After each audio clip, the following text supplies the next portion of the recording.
اللہ الرحمن الرحیم۔ ہماری بحث اس میں تھی کہ اسم متمکن کے اعراب کے لحاظ سے جتنی صورتیں بنتی تھی 16 صورتیں، ان میں سے آپ کی خدمت میں 4 صورتیں عرض کر چکا ہوں۔ اب 5ویں صورت آپ کی خدمت میں عرض کر رہا ہوں۔ 5ویں صورت غیر منصرف، یعنی اعراب کی 5ویں قسم جو ہے وہ غیر منصرف کا اعراب ہے۔ غیر منصرف خود کس سے کہتے ہیں تو فرماتے ہیں وَعَنْ اسم آس کی دو سبب از اسباب منع صرف دروے باشد۔ غیر منصرف ایک ایسا اسم ہے کہ جس میں دو سبب از اسباب منع صرف دروے باشد، کہ جس میں اسباب منع صرف میں سے 2 سبب ہوں۔ و اسباب منع صرف 9 آس۔ ویسے یہ تعریف قابل اعتراض ہے، لیکن انہوں نے جیسے تعریف کی ہے اس کے مطابق میں نے ٹرانسلیٹ کر دیا ہے۔ ویسے اصل غیر منصرف کی تعریف یہ ہے کہ غیر منصرف وہ اسم ہے جس میں اسباب منع صرف میں سے 2 سبب ہو یا ایک ایسا سبب ہو جو 2 کی جگہ قائم ہونے والا ہو، تو اسے غیر منصرف کہتے ہیں۔ لیکن اس کتاب کے تحت غیر منصرف ایک ایسا اسم ہے کہ جس میں اسباب منع صرف میں سے 2 سبب موجود ہوں۔ وہ اسباب منع صرف 9 آس، اور اسباب منع صرف یعنی اسم منصرف کو غیر منصرف کرنے والے اسباب، اسم کو غیر منصرف بنانے والے اسباب 9 ہیں۔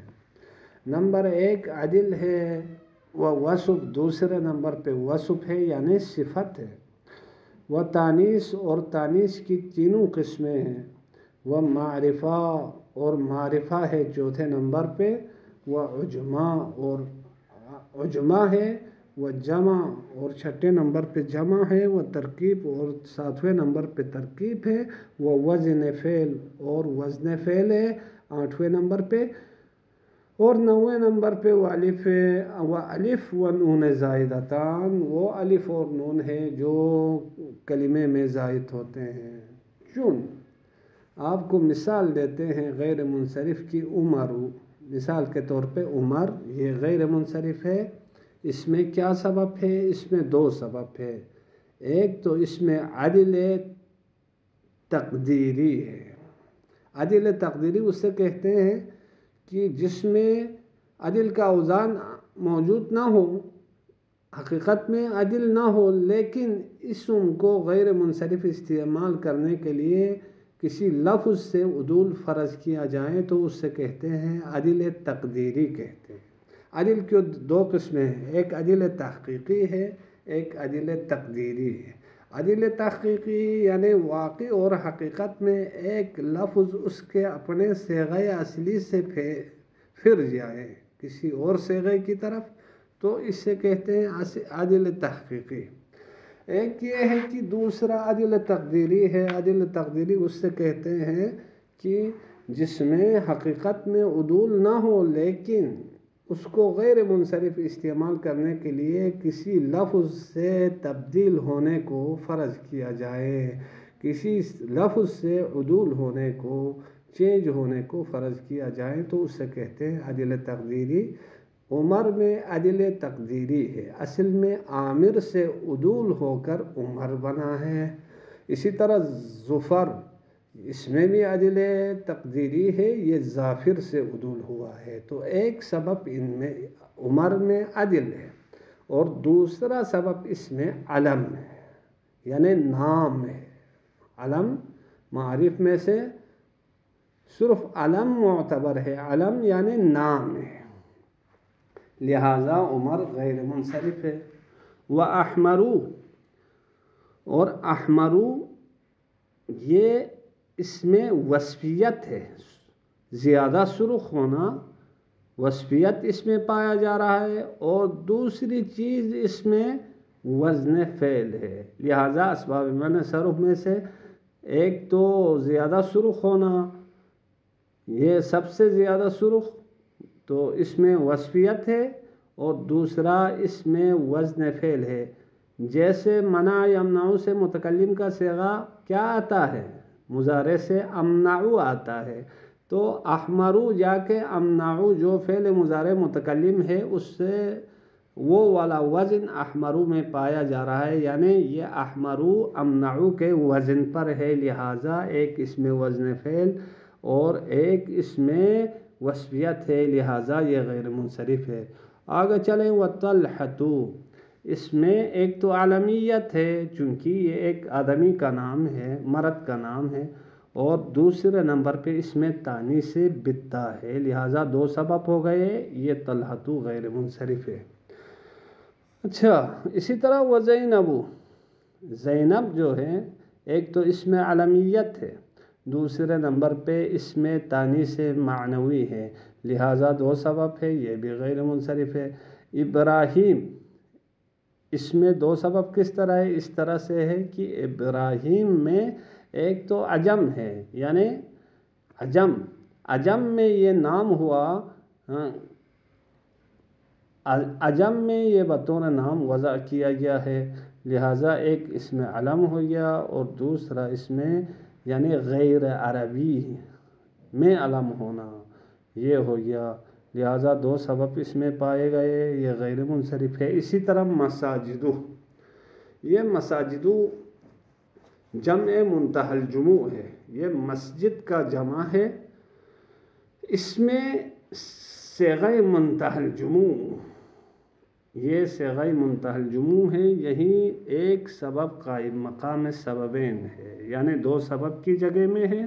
کس طرح دو سبب کی جگہ میں ہے؟ ایک تو خود جمع ہو گیا، دوسرا کیا ہے اس کا دوبارہ جمع بنانا ممتنع ہونا، یہ اس لیے یہ قائم مقام سببین ہے کہ ایک تو اس میں جمعیت ہے، دوسرا اس کا دوبارہ جمع بنانا ممتنع ہونا، بس یہ بھی کیا قائم مقام سببین ہونے کی وجہ سے یہ غیر منصرف ہے۔ آگے چلو ومعجی کربا، یہ اس میں ایک تو ترکیب ہے، ایک تو علمیت ہے، یہ نام بن گیا بعد میں۔ آگے چلو وَأَحْمَدُ، احمد اس میں ایک تو علم ہے، دوسرے نمبر پہ اس میں وزن فعل بھی پایا جا رہا ہے، پھر وہی امنعو کے وزن پر ہے، لہٰذا یہ وزن فعل اور کیا کہتے ہیں علم کی وجہ سے غیر منصرف ہے۔ وعمران، یہ اگر کسی شخص کے نام مراد لے لیں تو اس صورت میں ایک تو علم ہے اور دوسرے نمبر پہ الف نون زائدتان ہیں۔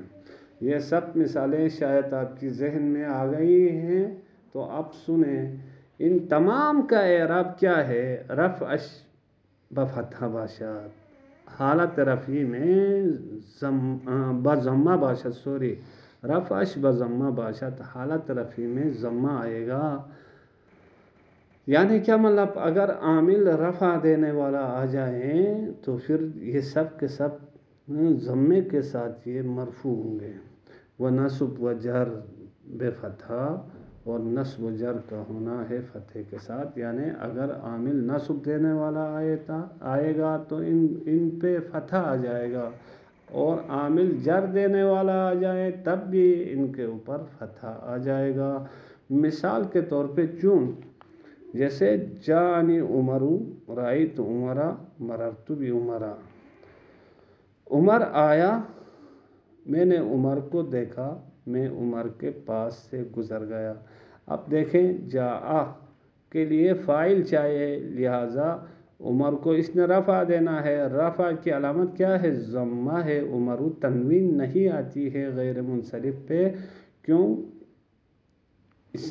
اس لیے کہ تنوین نہیں آئے گی چونکہ یہ غیر منصرف ہے، غیر منصرف پہ تنوین اور کسرہ دونوں نہیں داخل ہوتے ہیں، یا کسرہ داخل نہیں ہوتا ہے اور تنوین نہیں آتی ہے، لہٰذا عمر فاعل ہونے کی حیثیت سے یہ مرفوع ہے اور اس کو رفع دیا گیا ہے ضمہ۔ ورأیت عمرا، یہاں رأیت کے لیے عمرا مفعول بن رہا ہے، لہٰذا نصب فتح کے ساتھ دیا۔ وَمَرَرْتُ بِعُمَرَا، اس میں عمرہ کو با کے ذریعے جر دیا ہے اور جر کی علامت عمر کے اوپر فتح ہے۔ وصلی اللہ علی محمد وآلہ الطیبین